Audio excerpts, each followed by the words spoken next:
and went to crazy town way too often. Now you blew it.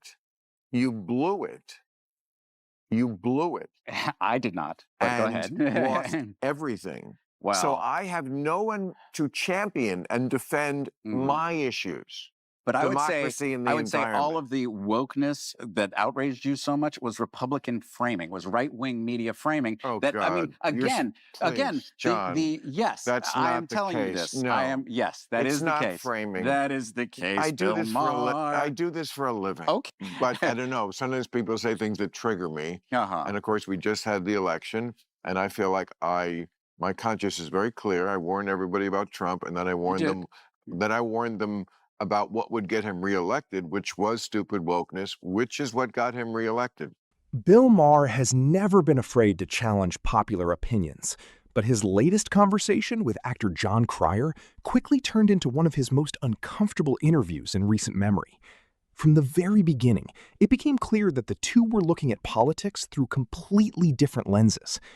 As the discussion unfolded, Maher repeatedly questioned Cryer's arguments, appearing increasingly frustrated with what he viewed as unrealistic assumptions and overly simplistic answers. Rather than finding common ground, the interview exposed just how divided even longtime liberals have become on major political issues. For years, comedians like Ricky Gervais have argued that celebrities should be careful when stepping into political debates. Maher's exchange with Cryer only added fuel to that conversation, raising the question of whether fame automatically makes someone's political opinions more convincing. As the discussion continued, it became less about personalities and more about the growing divide within the Democratic coalition itself. The whole country, even unless you're like stupid woke, I hope you're not, but I'm it is a Hollywood. somewhat stupidly woke. Okay. The whole country was like, I mean, I think the biggest issue for the election, one of the biggest ones, was Democrats pointlessly, totally just punted on immigration and let anybody who wanted to walk in for 3.5 years did. And, you know, Well, I think they would probably disagree. The people walking in probably felt like it was a oh, little harder. no, Um, actually, there's a great 60 Minutes piece on it where the border, I mean, you don't get 8 million people here by making it difficult. But they just, I mean, you see they're walking through and the border guys are just watching them do it. mm, They're just watching them walk past. You never saw that? I did not see that. See, that No. doesn't get in the liberal media. That's the problem, is the bubbles we live in. Mm. One of the first major disagreements centered on immigration and border security. During the discussion, Cryer acknowledged that he identifies with many progressive viewpoints, but Maher challenged several of his assumptions regarding border policy. Critics of the Biden administration have argued that illegal immigration reached historically high levels during recent years, pointing to government statistics showing millions of migrant encounters at the southern border. Supporters, however, argue that those numbers reflect a complex humanitarian and enforcement situation, rather than a simple measure of policy success or failure. Maher's broader criticism focused less on individual statistics and more on what he saw as a disconnect between political messaging and public perception. He suggested that many Americans believe the border had become increasingly difficult to manage, regardless of how political leaders describe the situation. According to Maher, ignoring public concerns instead of addressing them honestly only creates greater frustration among voters. Immigrants, and we need immigrants. There you But go. most Americans felt, including lots of Democrats and people of color, and he won the Latino vote by half. Come on, man.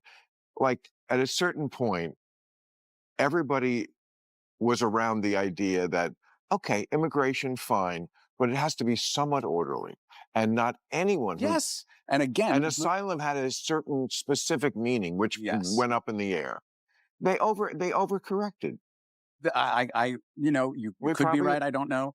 The conversation then shifted toward the issue of asylum and immigration policy. Maher argued that asylum was originally designed to protect individuals escaping genuine persecution, political violence, or threats to their safety. In his view, many Americans now believe the system has expanded far beyond its original purpose, creating confusion about how immigration laws should be enforced. Even critics who disagree on solutions often acknowledged that immigration remains one of the country's most debated political issues. Maher suggested that simply recognizing record migration numbers is not enough. He argued that policymakers must also address questions about border resources, housing, public services, and long-term planning. His central point was straightforward. Complex problems require honest discussion. Avoiding difficult conversations may reduce political conflict in the short term, but it rarely solves the underlying issues. Well, 60 Minutes, arguably, is the liberal media. So, and I don't think that Right. But 60 Minutes is still a show that I think, can not as consistent as it used to, but they do things like that. Mhm. They also did a great piece some years ago about a woman in London who was in the Muslim neighborhoods, and they're screaming at her because she's wearing a skirt and stuff like that. And the point of it was, there are places in Western civilizations that are like run not by Western standards, Mhm. and that doesn't mean they're just different. Well, yeah, but I mean, there are cultural enclaves everywhere. Right, but we there's but we should agree that women should be able to wear what they want. yes. If you don't agree with that, then you're not a liberal to begin. The discussion later moved to cultural differences and the challenges of integrating newcomers into democratic societies. Maher argued that successful immigration involves more than crossing a border.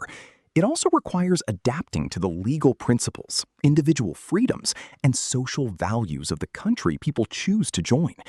He pointed to ongoing debates in several European countries where immigration, integration, and cultural differences have become major political topics over the past decade. While opinions vary widely on these issues, Maher maintained that governments should be willing to discuss them openly, rather than dismiss concerns as political attacks. For him, protecting freedom, encouraging integration, and maintaining social stability are goals that should not be viewed as mutually exclusive. The exchange highlighted one of the broader themes running throughout the interview. Disagreements over immigration are no longer just about policy. They have become debates about national identity, public trust, and the future direction of Western democracies. Your wife live in Gaza or any Well, place where no, well, I mean before. War-torn strip of No, no, desert. even before, No, even before that's, the war, where she would have to cover up. Well, again, that's not. I don't live there. I'm not. It's not my culture. But and you won't judge it. I'm not going to judge it. No, but again, See, this is that's not a. crazy woke to me. Okay. That's where it all went off the rails. When we became so tolerant that we tolerate intolerance. I mean, you would never allow something like that to happen in this country. If they proposed a law tomorrow at the LA City Council, women have to cover their face when they go out. I assume you'd be against that. As the conversation continued, Maher introduced what he believed was one of the biggest contradictions in modern progressive politics. He questioned whether a society can genuinely defend freedom and equality while remaining silent about cultures or governments that restrict those very rights. According to Maher, defending tolerance should never require ignoring practices that conflict with basic democratic values. He argued that many activists speak passionately about women's rights, equal treatment, and individual liberty when discussing domestic politics. However, he suggested that those same standards are not always applied consistently when similar issues arise in other parts of the world. Maher's point wasn't that every culture should be judged identically, but rather that human rights should remain universal. If equality is truly a core principle, he argued, it should not depend on politics, geography, or ideology. For him, credibility comes from applying the same standards to everyone, not only to political opponents. Sometimes people say things that trigger me. Uh-huh. And of course, we just had the election, and I feel like my conscience is very clear. I warned everybody about Trump, and then You did. I warned them about what would get him reelected, which was stupid wokeness, which is what got him reelected.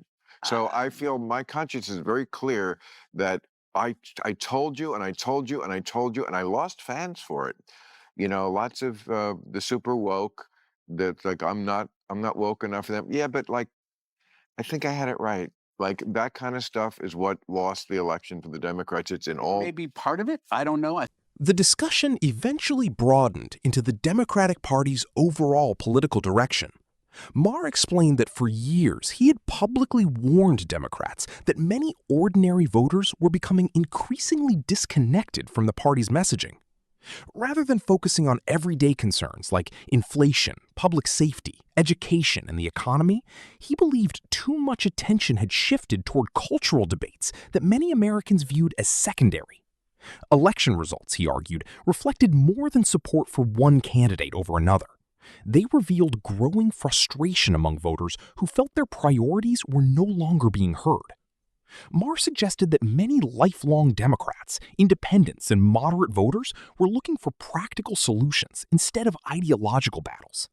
In his view, successful political movements listen carefully when voters raise concerns. Ignoring criticism because it comes from outside the party only makes future electoral challenges more difficult. He argued that political parties remain competitive by adapting to changing public expectations while staying focused on issues that directly affect people's daily lives. have any plan for this show. Oh, okay. Plainly. Yes, clearly. Clearly. So, yeah, if you don't want to talk about that politics at all, Well, I shouldn't, because I yeah. really started this podcast to get away from it. So you're right. I kind of fucked up. Yes. But I don't know. Sometimes people say things that trigger me. Uh-huh. And of course, we just had the election, and I feel like my conscience is very clear. I warned everybody about Trump, and then I warned them about what would get him reelected, which was stupid wokeness, which is what got him reelected. So I feel my conscience is very clear that I told you and I told you and I told you, and I lost fans for it.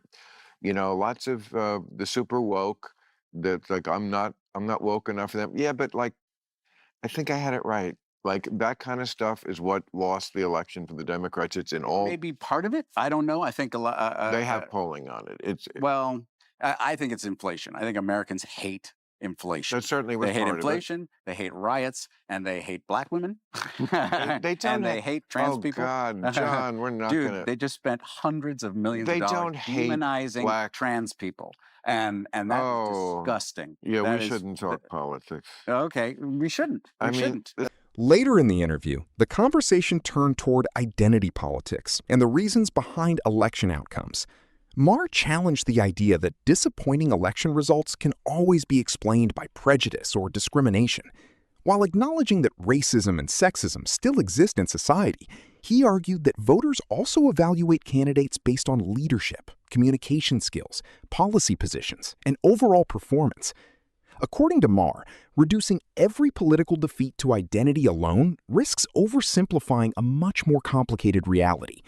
He suggested that Democratic elections involve many different factors, including economic conditions, campaign strategy, public confidence, and voter priorities. Maher's broader message was that political parties strengthen themselves by honestly evaluating both their successes and failures. Blaming external factors without examining internal weaknesses may provide temporary comfort, but it rarely leads to long-term improvement. For him, accountability remains one of the most important qualities any political movement can demonstrate. It's going to take so long to even have this discussion, and I want, just like I would like to deprogram them. I feel like there's things that don't get in your bubble on the left that I would love to deprogram, but it's probably not the place to do it. Yeah, But you know, you can try. if that's how you want to spend your leisure hours. No, I mean, deprogramming. As the interview moved into its final stages, Maher appeared less interested in winning an argument and more interested in understanding why so many people continue to defend positions that large portions of the public clearly reject. He suggested that political loyalty can sometimes become so strong that it prevents people from questioning their own assumptions. Instead of evaluating evidence objectively, many individuals instinctively defend the side they already support. According to Maher, healthy political debate requires the ability to challenge your own beliefs just as often as you challenge someone else's. He argued that this kind of independent thinking has become increasingly rare, especially in today's media environment where social pressure often rewards conformity more than honest discussion. Maher emphasized that changing your opinion after seeing new evidence shouldn't be viewed as weakness. Instead, he described it as a sign of intellectual maturity. For him, democracy functions best when citizens are willing to ask difficult questions, even if the answers make their own political side uncomfortable. Like a fish last week. Thanks. Some of the woke people who are no longer fans would have hated it. Okay. Zillions of other people loved it because they deserved it. But I'm just bringing this up to say the concluding remarks after I told them that the Democratic Party had turned into a Portlandia sketch. Again, I felt like they tacked to the right quite a bit in this. They tacked right on immigration. You're a Hollywood in the bubble, blue sky, dude. I know this and town. You're a man of the people, Bill. Is that it? More. Much. Oh, really? And you're part of the Hollywood community that is embraced. I am not. And that's The discussion also highlighted Maher's evolving relationship with many people who once considered him a reliable voice on the political left. Over the years, he has become increasingly willing to criticize Democratic leaders and progressive activists when he believes they are moving too far away from mainstream public opinion. That willingness has earned him both praise and criticism. Some viewers appreciate his independence and see him as someone willing to challenge every political movement equally. Others argue that his recent commentary has become overly critical of the left. Regardless of where people stand, Maher has repeatedly insisted that his goal is not to support one political party over another. Instead, he says his focus remains on encouraging open debate and pushing back against ideas he believes deserve greater scrutiny. He acknowledged that expressing unpopular opinions often comes with consequences, especially in entertainment and media, but argued that honest conversation is ultimately more valuable than simply repeating views that everyone already agrees with. And went to crazy town way too often. Now you blew it. You blew it. You blew it. I did not. But go ahead. Lost everything. Wow. So I have no one to champion and defend my issues. But I would say all of the wokeness that outraged you so much was Republican framing, was right-wing media framing. Oh, that God. I mean, again, John, yes, that's I not am the telling you case. this. No, I am. Yes, that is the not case. Framing. That is the case. I do Bill this Maher. I do this for a living. Okay. I have a whole staff to vet this. I'm very suspicious of every. As the interview came to an end, the contrast between the two participants remained clear. Maher argued that political discussions should be based on evidence, public accountability, and a willingness to confront uncomfortable realities. Whether viewers agreed with every point he made or not, he consistently returned to one central idea: political parties cannot improve if they refuse to examine their own mistakes. He suggested that long-term success depends less on winning online arguments and more on earning public trust through effective leadership and practical results. The interview ultimately reflected a broader debate taking place across American politics, one about identity, ideology, public perception, and the future direction of both major political parties. Whatever conclusions viewers reach, conversations like these continue to shape how millions of people think about leadership, responsibility, and democratic accountability. If you found this discussion interesting, let us know your thoughts in the comments below. Do you agree with Maher's perspective, or do you see the issues differently? Don't forget to like this video, subscribe to the channel, and turn on notifications for more in-depth political analysis and commentary. We'll see you in the next video.